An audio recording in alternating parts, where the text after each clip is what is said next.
Hey guys, TJ here, and today we're going to be talking about the Lego Ninjago movie. This is Warner Brothers' third time making one of these Lego films, and honestly, altogether, it's not that bad.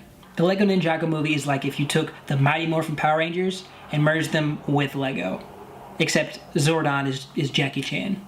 While it isn't as clean-cut as the first film in terms of its message, and it wasn't as funny or nearly as cameo-filled as the Batman movie that came out earlier this year, it was still a good time to be had. So the basic plot is that this high schooler named Lloyd, he and his fellow friends from high school are kind of outcast during the day, but in their off time, there are these crazy amazing ninjas that save the city of Ninjago over and over again from the evil Lord Garmadon, which is actually Lloyd's father. And the central plot of this film is that Lloyd has to be able to get over this fear or this emptiness left from not having a father, which didn't always work. I wasn't exactly sure what the problem was, like what the main conflict was in this film. I mean, I get that Lloyd, the main character, he wanted a dad, but is that it? Is that all? So this film stars Jackie Chan, Dave Franco, and Justin Theroux as the villain, Lord Garmadon, who honestly is the best part of this film.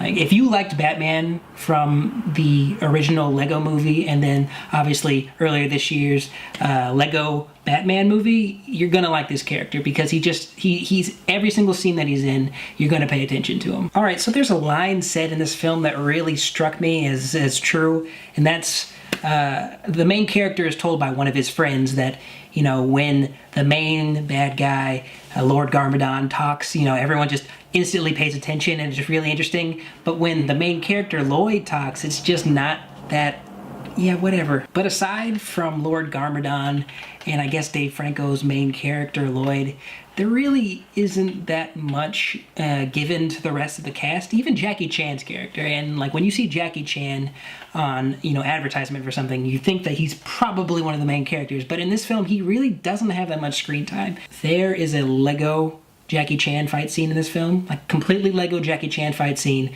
where he's fighting like Jackie Chan.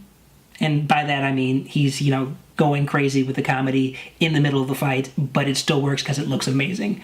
That was my favorite part of the film. But because of that Lego formula of constant rapid fire jokes, sometimes you just get a little bit worn out. And the runtime of the film, it didn't go on for too long, which is great by me. It seemed like the perfect length for this kind of film. If it had gone on longer, I probably would have been pretty disengaged. There was one really good joke that utilized a live action element. I won't say anymore because it's probably a spoiler, but there was one really good joke, but I felt like they kind of went too far with it. Something that was really interesting to me was the fact that, some of the jokes from the trailer weren't even in the actual final film, which a lot of the times, for comedy films, you think, oh crap, they're just gonna use the same jokes that we already laughed at in the trailer and there was nothing else. And I'm glad to say that that was not the case in this film. There are a lot better jokes in the film than were in the trailers. One of the problems this movie has is the fact that it can't draw a lot of jokes from outside sources. The Lego Batman movie had plenty of, cameos from Batman's very long comic book and mass media history. And the original Lego movie obviously could draw upon anything that ever was touched by the Lego property, but this film is solely about a singular Lego property, and it does not always have enough there to, really take advantage of that Lego comedic formula.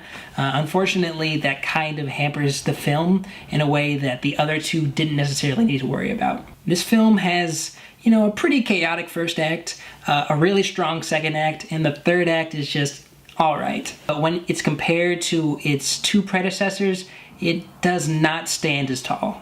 Lego movie, Lego Batman movie, Lego Ninjago movie.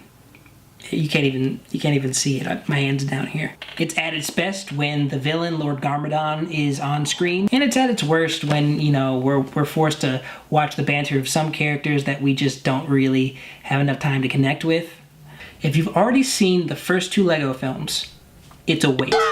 If you've never seen a Lego film at all and you really want to see some good comedy on screen, it's a go. There, problem solved. All right, guys, that's all for me today. Be sure to like and subscribe and leave a comment telling me which film you think should be given the Lego treatment in the future. All right, thank you for watching and see you on the next one.